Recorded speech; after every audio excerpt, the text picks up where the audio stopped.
It's romance.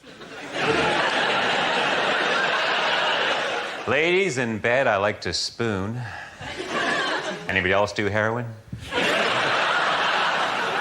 Am I guilty of being romantic? You be the judge. A bottle of champagne on ice, the dulcet voice of Luther Vandross fills the air. A trail of rose petals lead to a bed on which I'm lying naked. Bedroom door slowly opens and I whisper those 3 special words. Happy birthday, Dad.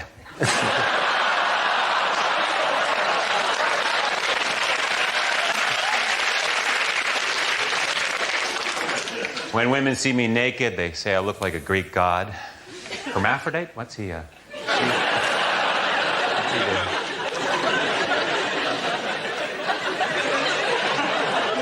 like my women the way I like my skis, rented.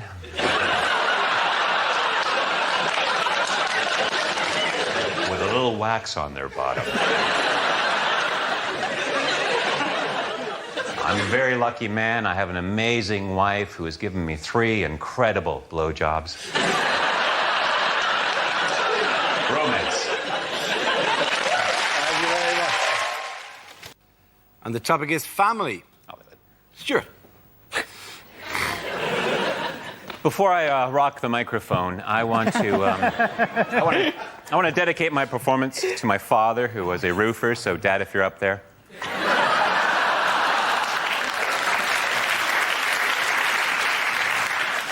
I'll tell you about my family. I'm the youngest of 3. My parents are both older, and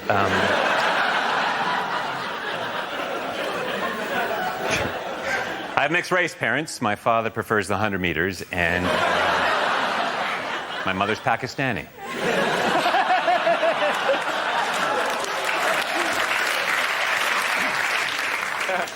I was raised by my father. My mother left before I was born, and you know, I like being raised by my father. He's schizophrenic, but he's good people.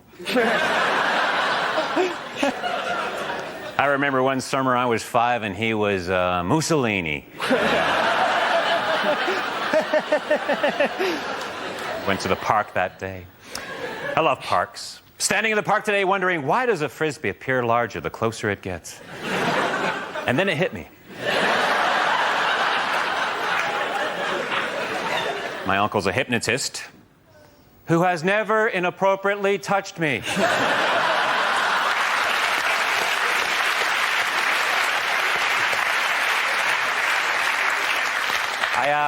I have to leave now. I'm a member of Overactors Anonymous, and we have an Overactors Anonymous meeting that starts in...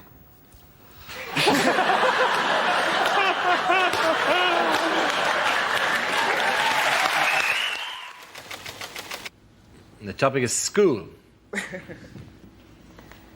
You are looking at a very proud Canadian who's very proud of the education system in Canada. No, I was horrible in school. I failed math so many times I can't even count. I preferred French over chemistry because the chemistry teacher and I just didn't have any rapport.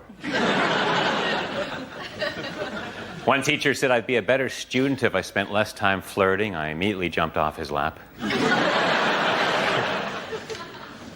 One teacher used to always say I wasn't very observant, but you know what?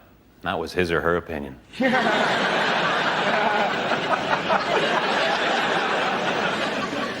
I was going to join the debating team, but someone talked me out of it.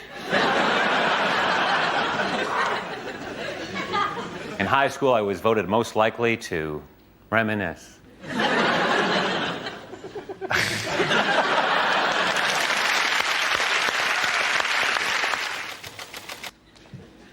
And it's relationships.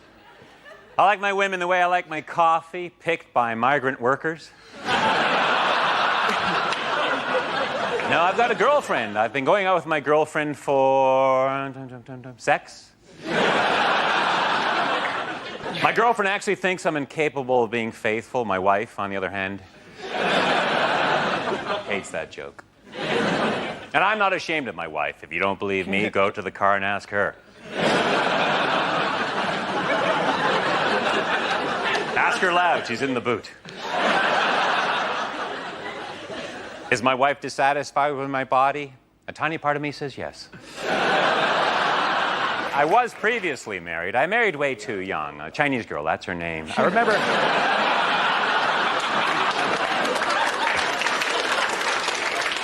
Way too young was so beautiful. Fab Cook, too. That was her cousin. She was hot, too. It was a good-looking family. It's thought that most men's sexual fantasy is to be involved in a threesome, and I thought it was mine until recently. I was involved in a threesome. And I'll be honest with you, my friends, I didn't like it. Halfway through, I stopped and said, listen, Rick, Jim.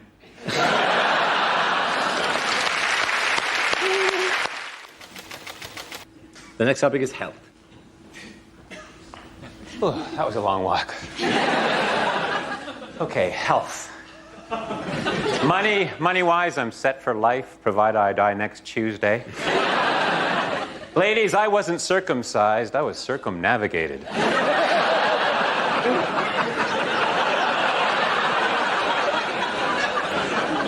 Just because I have arthritis doesn't mean I can't live a normal whole.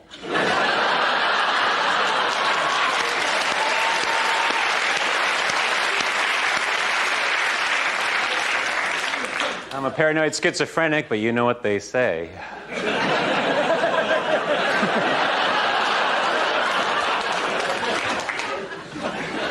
Unfortunately for agoraphobics, the cure is just around the corner.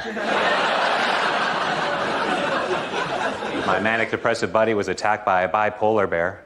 My therapist says I have a preoccupation with vengeance. We'll see about that. My neighbor's in the Guinness Book of Records. He's had 43 concussions. He lives very close. In fact, just a stone's throw away, but the point. To your health, my friends. The subject is marriage. Who wants to come into that? Stewart. I'm not married. If I was married, would I be able to do this?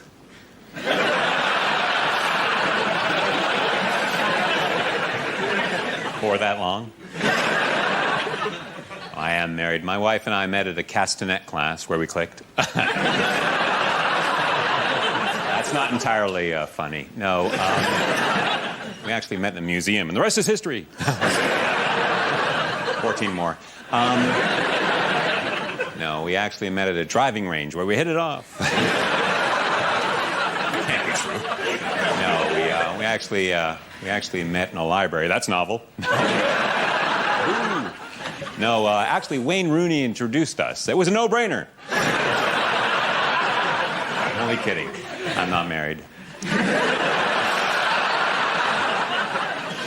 I am married. That's why I'm wearing the ring. Oh, no. It must have fallen off in that hooker.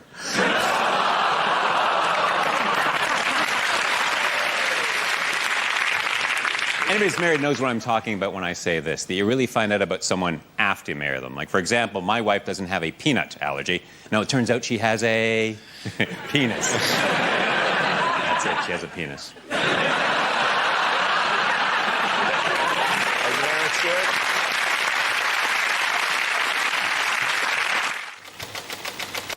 Topic is jobs. Ever since my best friend became a mime, I haven't heard from him.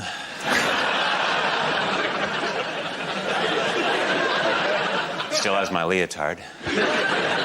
At first, I didn't believe my father stole from his job as a lollipop man, but all the signs were there.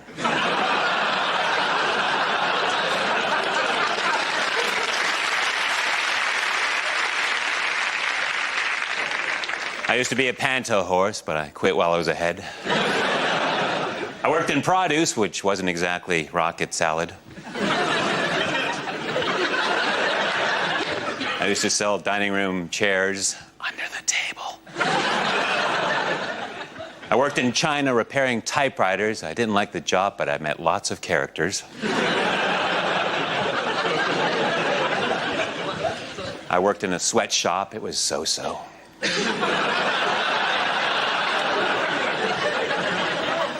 I started a VD clinic from scratch.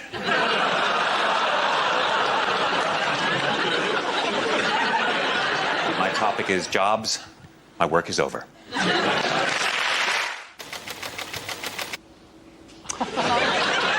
topic is family. homesick. Does my wife think I'm a control freak? I haven't decided yet. She used to hate that joke. Now she loves it.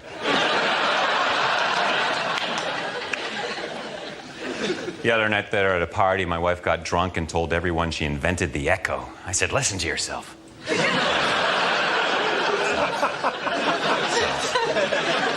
I'm not thrilled that my wife's into bondage, but my hands are tied. Pretty woman. I call her Dollface because she's so pretty. And she's missing an eye.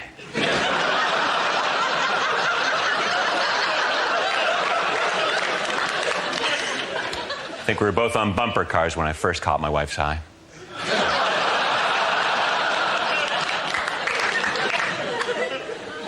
Now, we actually met at a sushi restaurant, and last week we went back for old time's sake.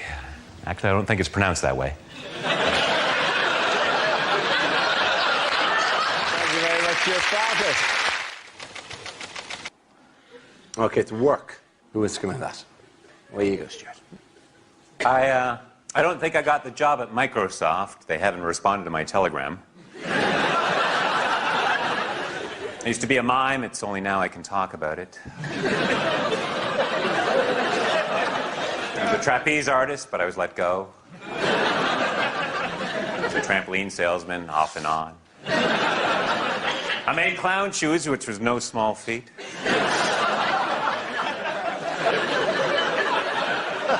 I quit my job as a taxidermist for doing a half-assed job.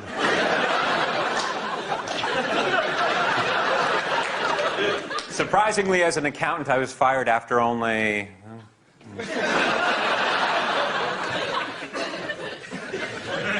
half an hour. I quit my job at the helium gas factory. I refuse to be spoken to in that tone.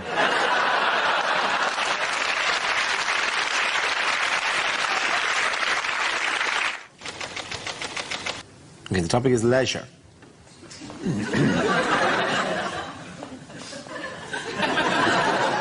What's the deal with train spotters? I counted 27 of the losers today.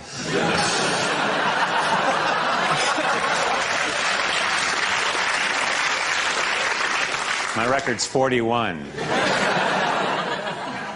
My dad has a weird hobby. He collects empty bottles, which sounds so much better than alcoholic.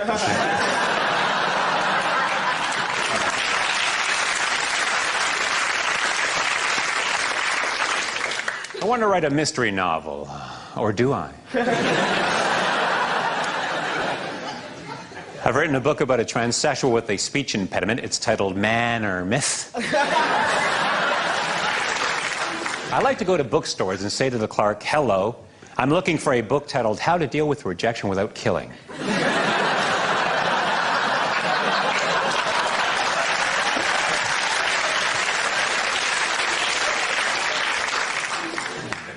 In my spare time, I like to fart on crowded lifts, which is wrong on so many levels. And the topic is jobs. Where you go. Was my French teacher into golden showers? Oui.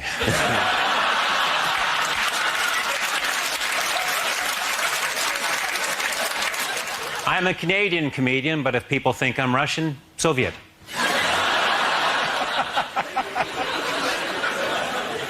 As a gynecologist, I was terrified of vaginas. I won't go into it. Very sad, I've just come back from the funeral of my coke dealer.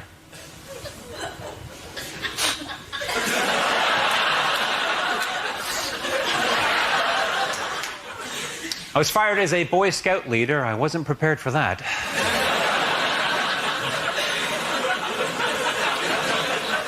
I used to be a sarcastic high jump coach. Get over it!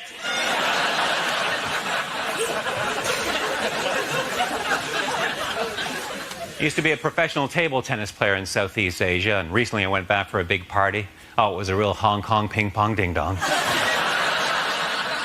And someone fired up the old karaoke machine. Oh, it was a real Hong Kong ping-pong ding-dong sing-song.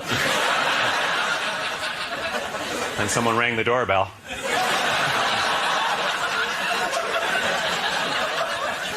Cops.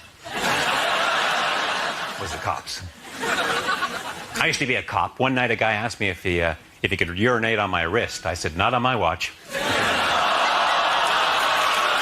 Thank you very much. Good night.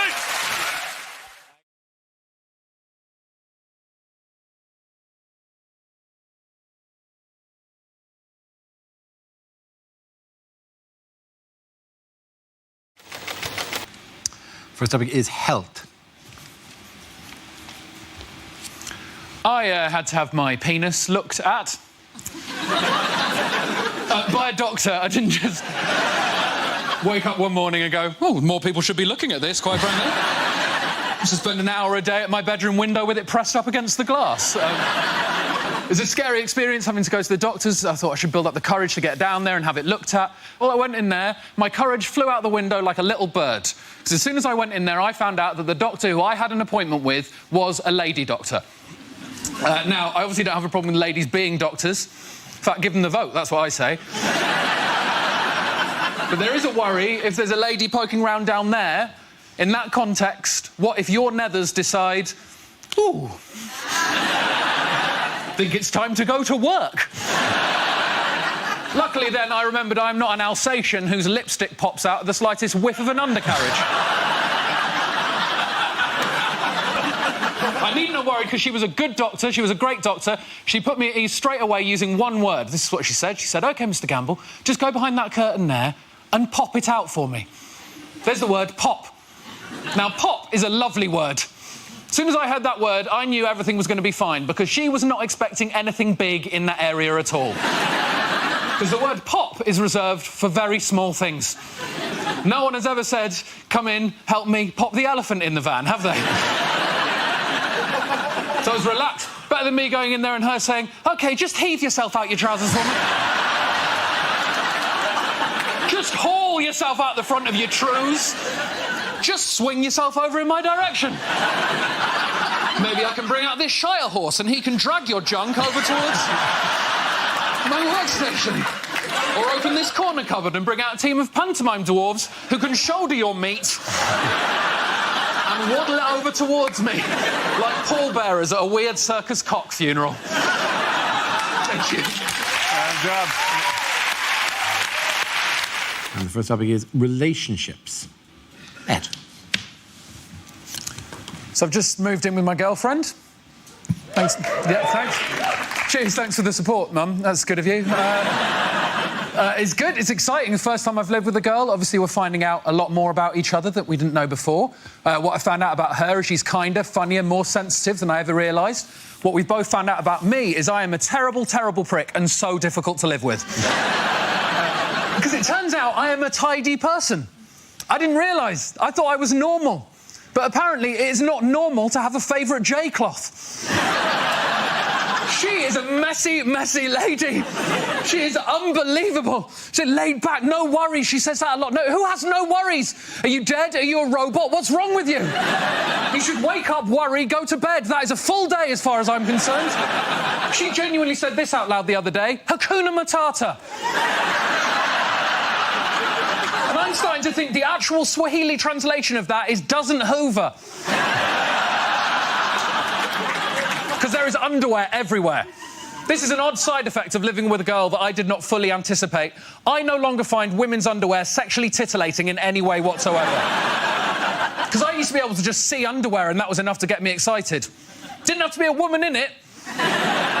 Just be a bra on the floor and I'd go, ooh, boobs were there. That's enough. Now, nothing like that. I see a pair of knickers now, it's just something the remote control might be under. Well done, Obama. Very good. And the topic is diet. I hope this isn't just a hint that I need to lose weight. Because I've lost quite a lot of weight recently. Anyway, I've lost about 6 stone in the last 3 years. Cheers, guys. Thanks. I mean, no. Too late. You went with the British reaction. Thank you very much. Just couldn't give a shit, mate. Carry on. We don't... Stop showing off. We don't want to hear about it. Found myself in a bit of a nightmare situation recently. I went to the Middle East to do some gigs. Now, that bit was nice, that was lovely, but they put you up in a hotel where the food is all-you-can-eat buffets 3 times a day for 10 days. Now, this is a nightmare scenario for me because I cannot be trusted at an all-you-can-eat buffet. Sometimes I don't even remember the buffet bit. All I remember is picking up a plate and I'll wake up 6 hours later covered in rice and sauce. And I can't theme a buffet. I can't theme a buffet either. I won't pick up a plate and go, oh, I'll have some rice, I'll have some curry. Well done, Ed, you've made yourself an Indian meal.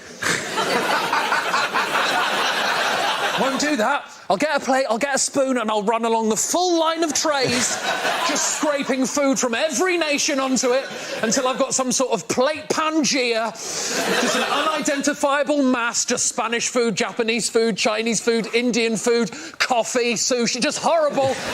Just wedge my face into it. Everyone going, is that man all right? Don't look at me! I'm having a buffet!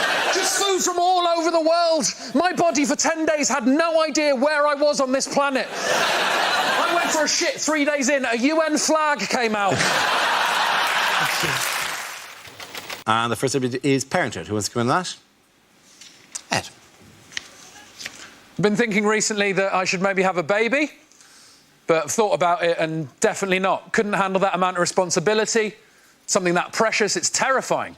You know, I've got friends who've just had a baby and they offer that thing around like a plate of biscuits. Do you want to hold my baby? Do you want to hold my baby? I don't want to touch your baby. That is a heart in a bag. I'm going nowhere near that thing. You wouldn't send the work experience into the boardroom, would you? Start me off at holding your uncle and I will work my way up. This is Uncle Toby, 47, from Swansea. Don't worry about dropping me, Ed. I am absolutely shit-faced. Still can't help it. I still think I might want a baby. Like, there's just moments in life I'm just grabbing at signs from the universe. Think, oh, maybe I should have a baby. It happened to me the other day. I was in the queue in a shop to buy a new light bulb because I'm not a student anymore. My light bulb had gone. I'm not going to sit there in the dark for 6 months. So I was in the queue, and in the queue in front of me was a man with a baby. He was a dad. You've got to give people the benefit of the doubt in that scenario. Can't go storming in going, excuse me, is that your baby? You've just got to admit it probably is, right? And on the wall, there were these light switches. They weren't real light switches. They were just like designer ones to show you what they would look like on the wall. And the baby was playing with them. It was going, ah-da-da-da-da-da, playing with them. And the dad was going, yeah, try that one. And he was going, ah-da-da. I saw that. I thought, ooh, that's quite sweet. Maybe I want a baby. There's something in that tableau that I quite like. Maybe I want a baby. Am I broody? Is this brood? And then the dad walked off with the baby, and I wandered over to the light switches and started playing with them. I thought, oh, no, that's what I wanted. Well good, Ed.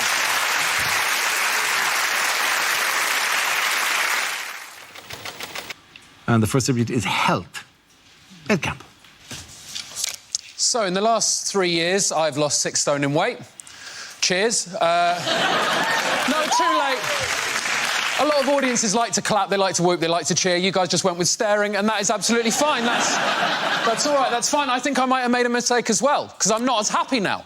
I thought health would equal happiness. Turns out the happiest moments of my life were just me, sat on the sofa, in my pants, laughing through a mouthful of cake. I'm a more worried person now. I think, am I eating the right thing? Am I exercising enough? I went for a run the other day. I accidentally swallowed a fly. I had to Google how many calories is a fly. 6 per serving, if you're wondering. Weirdly now, I feel like an undercover fat person who's been secretly sent into the lair of the thin people to gather information on what those crazy villains are doing. And then I feed it back to the fat people. You got to feed it back. We eat anything. So I'm in there just going, what are these thin people up to? What's going on? Oh, interesting. That guy's got a packed lunch, but he's actually eating it at lunchtime. Well, I have never seen that before. He's not just made it in the morning and then eaten it on the bus on the way to work. And then bought chips at 1. That is intriguing resolve. Ah, they're using phrases I've never heard before. Things that only thin people say. I think I've got some biscuits. I'll just go and check. Who's living their life like that? Who buys biscuits and then forgets that they exist? That is unacceptable. I'm so deep undercover, I've met the bosses of the thin mafia. People who don't even like food that much. You go, oh, no, I'm not really a food person, you know. No, it's not. It's more of a fuel, isn't it? It helps me get through the day. If you don't like food, then what are you thinking about all of the time? Thank you very much, Ed Gamble. And the topic is relationships. Where you go? I am in a serious relationship. That's what she makes me say. Serious. I'm in a serious relationship. This is my partner. Sounds like you're in a law firm, is what it sounds like. Serious relationship sounds like a disease. How's your relationship? I'm sorry to say it's serious. I'm not in a serious relationship. I'm in a silly relationship. You tell me if you think this sounds like a serious relationship. The other day, me and my girlfriend were having a discussion about the Beatles. At some point during that discussion, she forgot George Harrison's name. Now, she previously knew George Harrison's name, but her brain did something to her that all of our brains do to us now and again. It just deleted a fact for no reason. And it panics you when that happens. You think, am I going mad? Am I going senile? You go on a spiral of panic and worry, and I could see she was worried. And any good boyfriend in that situation would have told her George Harrison's name, and I am a good boyfriend. But I am a better comedian. So what I chose to do in that situation was write down every guess that she took at George Harrison's name. I have memorised them, and I'm now going to recite them to you, the good people of Mock the Week. Here we go. Guess number one. John, Paul, Ringo, John. There it is. She thought there might have been two Johns in the Beatles. Maybe the Beatles were a double John band. And as if we'd remember them in that order, we wouldn't go John, Paul, Ringo, John. We wouldn't bookend it with Johns. It would be John, John, Paul, Ringo, John, John, or Paul, Ringo and the Johns. She knew that was wrong immediately. I squawked in her face. Guess number two. John, Paul, Ringo, Joseph. Hello, Joseph. What are you doing in there? I didn't realise the Beatles were a nativity-themed band. Three guys with 60s hairdos, one child with a tea towel tied to his head. Again, she knew it was wrong. I was on the floor already. Then her brain gave her a little free pass, gave her a clue, gave her the surname. Thank you, brain. John, Paul, Ringo, Tony Harrison. Oh, Tony, you're not part of this conversation. Please remove yourself from the vicinity immediately. I said, you're half right. You're half right. I promise you, her next guess was Harrison Ford. Thank you very much. Bravo. Very good. The first subject is exercise. Who wants to come in that? Ed. I ran the London Marathon this year. Thank you. That was an absolutely amazing reception from you guys. Thank you very much. There was an awkward pause. Two people thought, I better fill that and go, ooh, and the rest of you collectively just went with, well, we could not give a shit. Thank you very much. We saw that on television. Thousands of people did that. Also, it was in April. How about you? Move on with your life. Also, of course you ran the London Marathon. You are a white middle-class man in his early 30s. That's what you do. And you're right, that is the most basic first step on the most basic posh man life ever. I can live my whole life on tracks now if I wanted to. That's how it goes. Marathon, marriage, kid, sleep with the au pair, divorce, Crocs, death. That's it. Did it for charity, because I'm a great guy. And you sort of have to. The charity I did it for was a type 1 diabetes charity. Before you think I'm too good of a human being, we'll let you know that I am type 1 diabetic, so I will see that money eventually. Very much playing the long game with that cash. Didn't actually enjoy the marathon, though, for one specific reason. Every few miles, there was groups of people stood there with blue rubber gloves on, with globs of Vaseline on the ends of their fingers, like this. Now, at the time, I had no idea that they were employed by the marathon. You're supposed to run past them, take Vaseline, rub it on any areas of chafage. I had no idea they were supposed to be there. To me, that just looked like some sort of horrendous motivational technique. You better keep running, boy. You better pick up the pace. Otherwise, it's examination time. You got an appointment with Dr. Fingers. Thank you very much. And the first topic is music. Who wants to come in? Ed. I like heavy metal music. Yeah, none of you believe me, that's fine. I do not look like I like heavy metal music. I don't have a heavy metal face. I have what is known as a Coldplay face. That's what I've got. Drink it in, basic bitch, indie white man face. That's me. Other metalheads don't trust me either. I can't go to the gigs because I look like an undercover Mormon on a conversion mission. Look like I'm going to start sneaking up behind people in the crowd going, hey, pretty rockin' band, right? Yeah, you know who else was rocking? Lord Jesus Christ, our Savior. Yeah. I love the guitarist, yeah. Love the guitarist look, long hair and a beard. You know who else had long hair and a beard? Right again, Lord Jesus Christ, our Saviour. What's this we're all doing? Oh, head banging, yeah, no, cool. I do head banging too, but when I do it, it's to get rid of gay thoughts. Can't go to the gigs as well, because I don't know how to do the things that everyone does in the gigs. I feel out of place. Heavy metal gigs, everyone does this. That is the sign of the beast, the sign of the devil. It shows you're part of the community. I'd never done that before. I feel too self-conscious, but I went to a gig recently, got brave enough to go there. Suddenly, my arm shot up in the air. I was like, oh, my God, I'm doing it.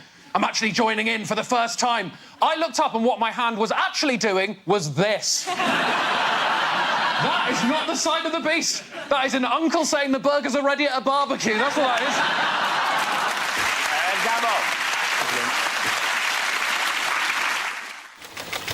The first subject is courage. Who's doing that? Ed Gamble. There it is, the traditional representation of courage. I got called a pussy the other day. You're all just going to sit there and go, yeah. But no, right, I agree with the sentiment. I don't agree with the choice of word. I think that is a wrong choice of word to use, because essentially what that person was saying is they were saying, I think you're so cowardly, I feel justified in comparing you to the vagina. I think that is very unfair on the vagina. There is nothing cowardly about that thing. That is the bravest thing in the universe. It pushes whole humans out of it. Words aren't used to describe that. Hardy. Rugged. It's the biological equivalent of a Timberland boot.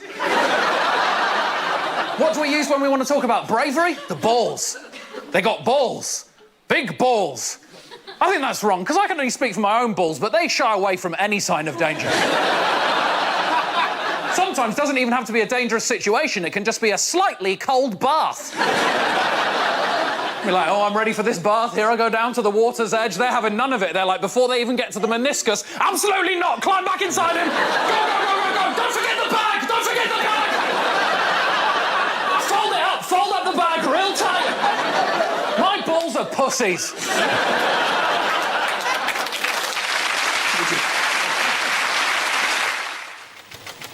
And the topic is diet. So, my last job was handing out chocolate bars in a Dubai hotel.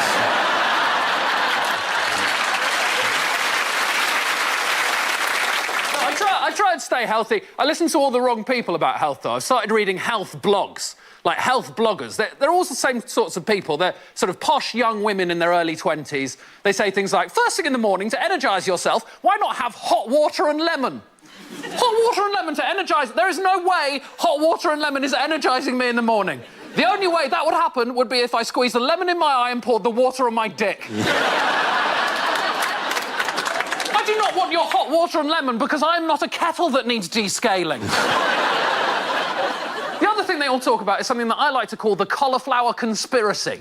I don't know if you've heard about this. This is the idea that if you like to have anything unhealthy, you need to replace that immediately with cauliflower.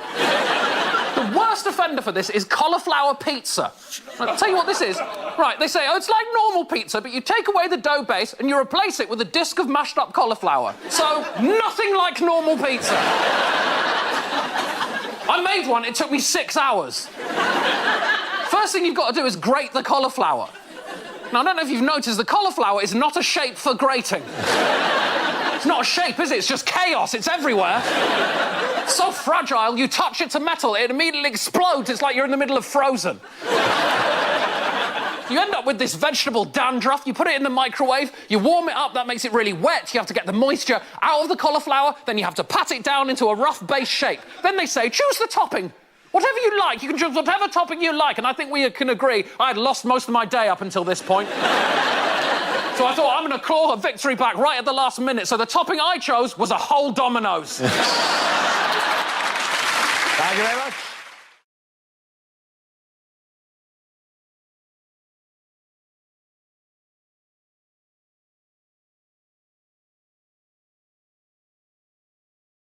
Music of the world! Music of the world! This round is a stand-up challenge. I launch a wheel of news, and whoever chooses to stop, one of our performers must step forward and talk about that subject. OK, here we go. Let's spin the wheel. The first subject is going out. Rob. I like going out and getting drunk. It's fun, isn't it? I got so drunk the other week. It was the most hungover I've ever been. In the morning, I bought a McDonald's breakfast and ate it in a queue for a Greggs.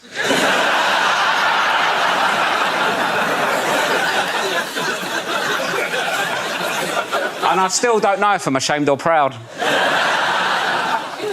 I don't like tequila, though. I don't like doing shots. It annoys me with tequila. It's too much admin, isn't it? So I'll lick a bit of salt, eat a lemon. What are you doing that for? It makes it taste nicer. It's not fish and chips, is it?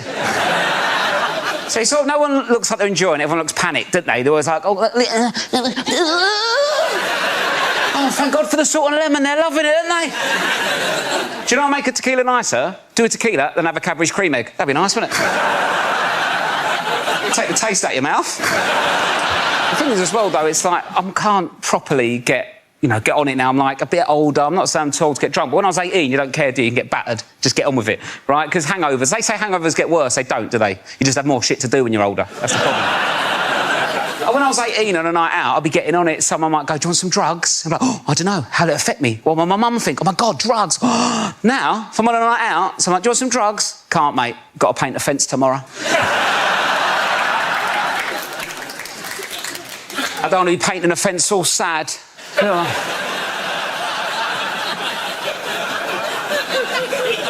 All hot, sweaty and vulnerable, like, oh. I was really looking forward to painting this fence last night. Told everyone about it. I'm so hot, sweaty and sad. I'm more likely to keep hold of the drugs, do them in the morning before the fence, just smash it like that. I'll do the roof. Shall I do the roof? Let's do the roof. We've got no ladder. I'm flying, Mum. Thank you very much, Rob. OK, that leaves with James. Let's see what topic you've been left with. Let's spin the wheel. And it's food and drink. I'm not like Rob. I don't like going out and getting drunk. I like staying in. I drink on my own. Way cooler, man. I lock the door, I get myself a glass of punch. Is that weird? I drink punch on my own. Is that strange? I drink it from a big punch bowl with a ladle in it in the corner of my bedroom. Is that weird? I don't know what other people do. People are always worried about punch getting spiked. Solo punch, problem solved. Not to spike myself, unless it's Fun Time Thursdays.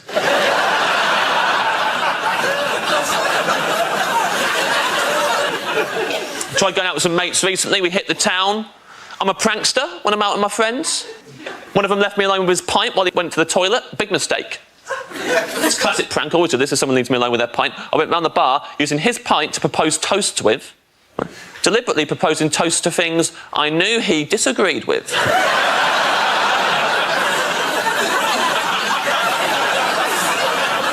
He comes back, has a sip. What you done with that? I'm like, ha ha ha. You just drank to the service charge being included in the bill. You just drank to those bedside lamps that don't have the switch on the cord like is convenient, but have it on the neck of the lamp under the bulb. It's like a bolt you have to somehow slide across, and you can't even reach it like that. You get your whole hand up inside the lampshade, and it hurts. It's really awkward. You can't even see it. You got to look at the top of the lampshade to see what you're doing, and then you turn it on and it blinds you. You just drank to those lamps. You love those lamps. Thank you very much. Points for both of you. Come on. Very good. Satire. Thank you very much. The first subject is travel. Miles. Well, I'll tell you what's wrong with trains. It's the quiet coach, OK? Quiet, that is an adjective. It doesn't go far enough. Quiet is an adjective. It should be called the silent coach. Shouldn't it? The silent coach. No one would have any trouble understanding that. It's the silent coach, right? You can't talk on it. You can't use your laptop. Children can't travel on it. You can't eat crisps. And crucially, the train people, they wouldn't be allowed to make announcements. Because the sort of people that have the mentality to travel on the quiet coach, which is the correct mentality, are the sort of people who check where the train is going before they bloody get on it.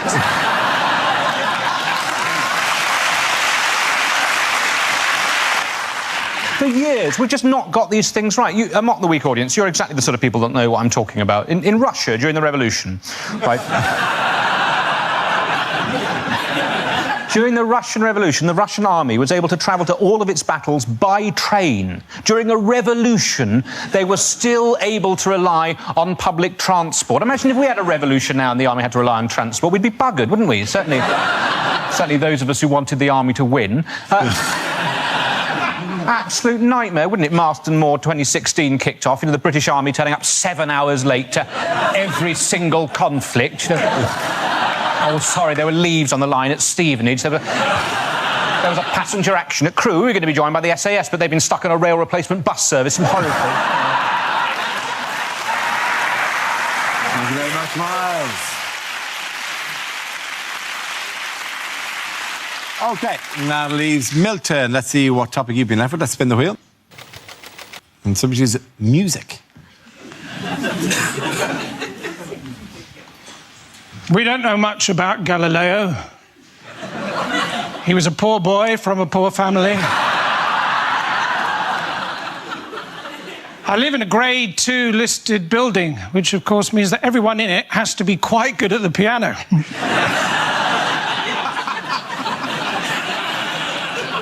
Apparently all Chinese children who are learning to play the piano know a tune called Knife and Fork.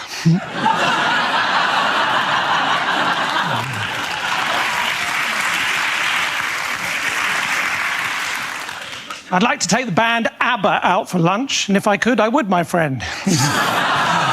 For Nando's.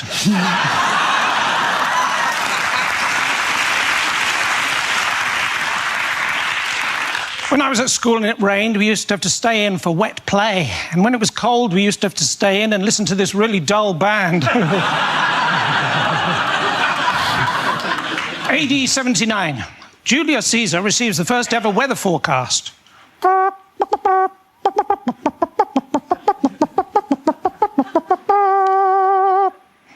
Hail Caesar. Thank you very much. Points there go to Milton Jones. Come on. And the first subject is jobs. Who wants to come at that? Reese. I've got a job. Yep, I'm not resigning. And my job is this, which still counts, Dad.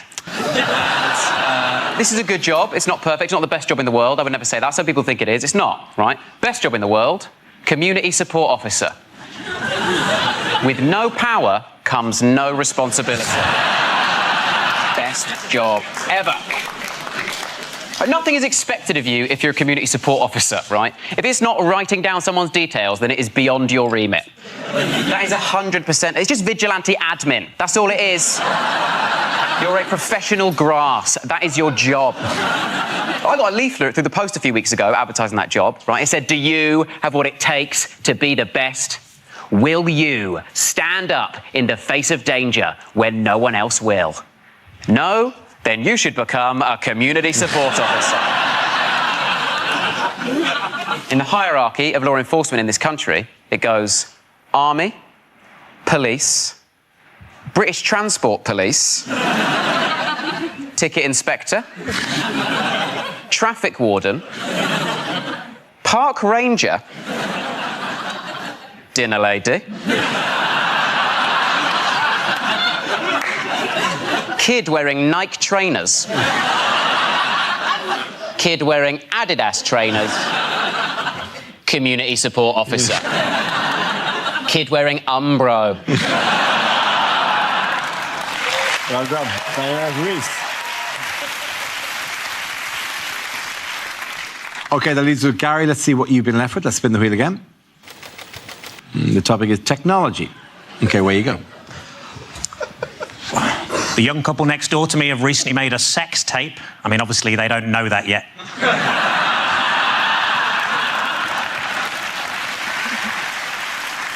The hardest part of making skimmed milk must be throwing the cows across the lake.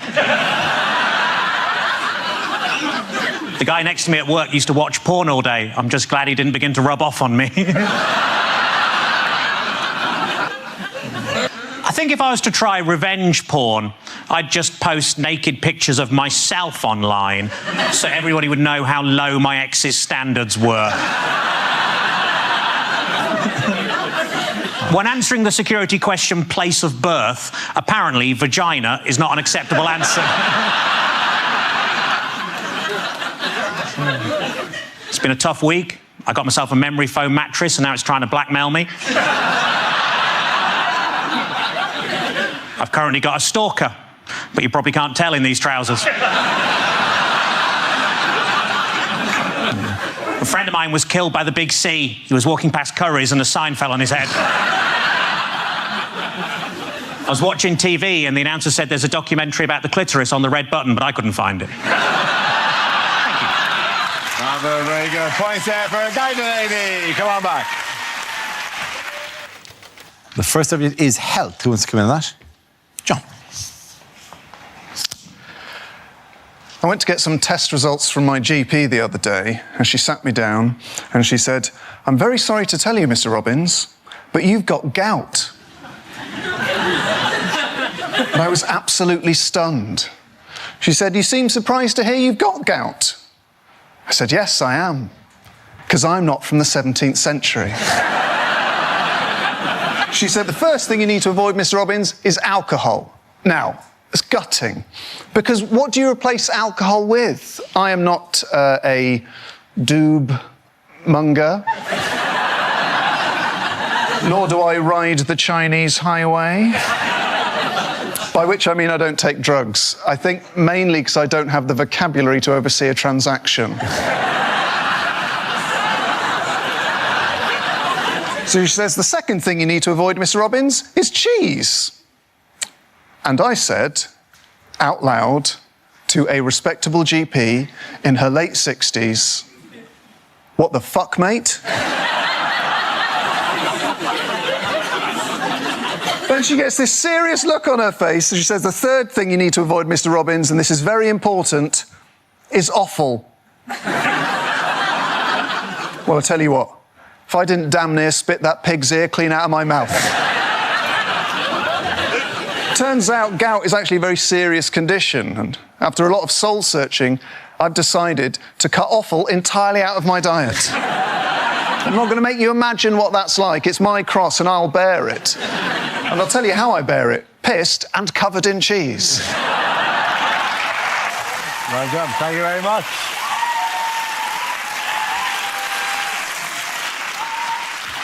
That leaves us with James. Let's see what you've been left with. Let's spin the wheel.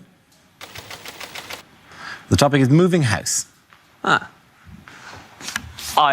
moved house recently. Luckily. That's good, isn't it? It's fortunate. Touch and go for a second there, and that came up, and I was like, ka-ching!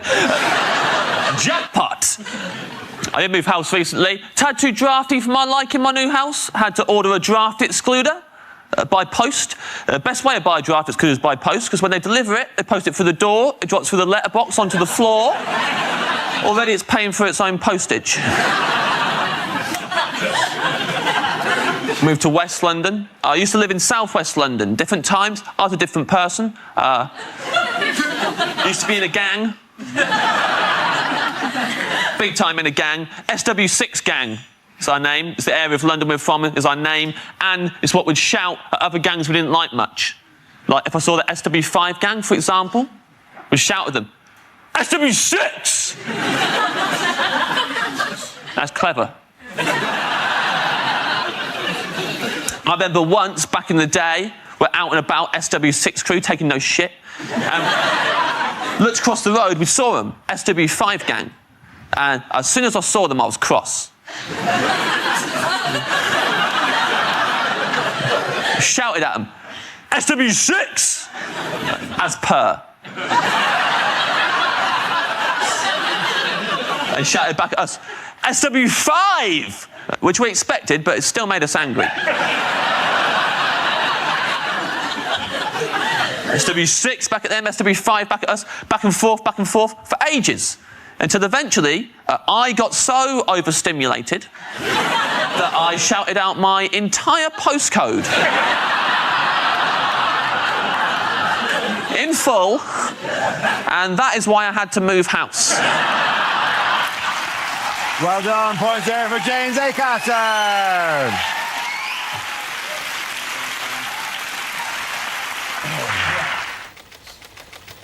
The first subject is alternative medicine. Can I have a volunteer to talk about that? Andy. Apparently, a lot of people trying to get into therapy at the moment. Other people knocking it, saying, you know, oh, well, you should just lose your inhibitions, talk about your problems to your friends. I thought I'd try this. I talked about my problems to my friends for a whole hour. Lost my inhibitions, also lost my friends. I now tell my problems to taxi drivers. 2 advantages in this. 1, it stops the taxi driver from telling you his problems. And 2, it's amazing how much quicker you get to your bloody destination. Well done, Andy Parsons. OK, let's spin the wheel again. Subject is the media. Who wants to come into that? Russell. I'll do that.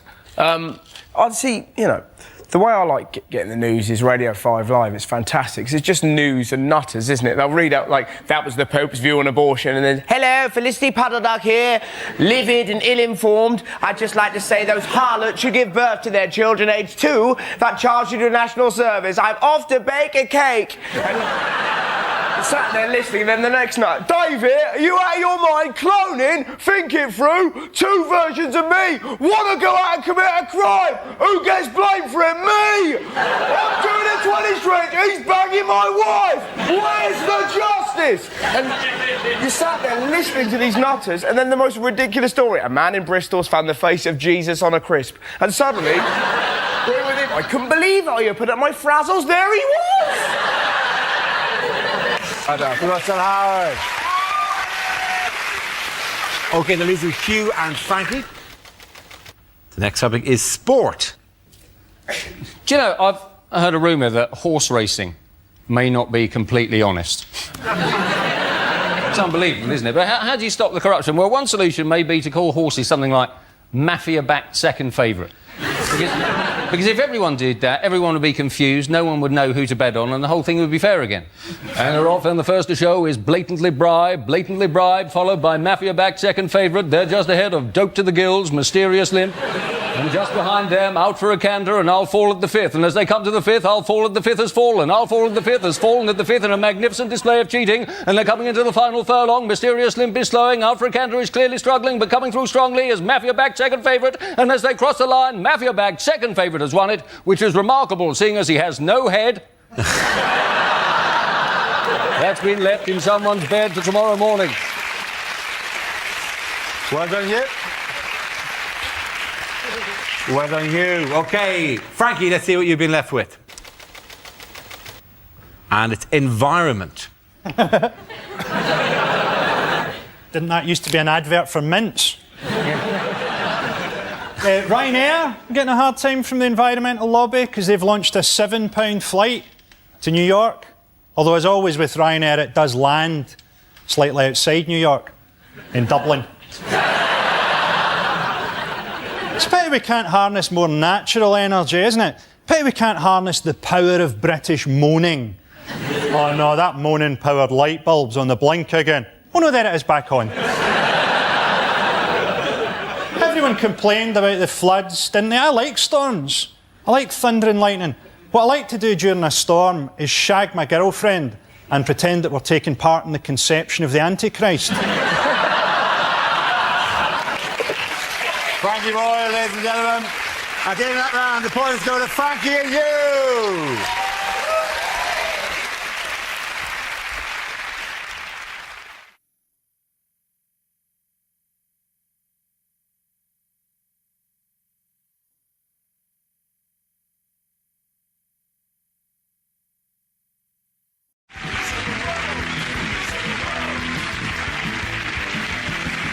Very much. Your category is politics.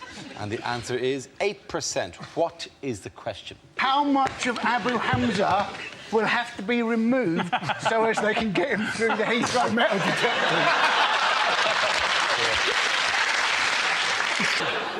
What level of erection did I once try and have sex with?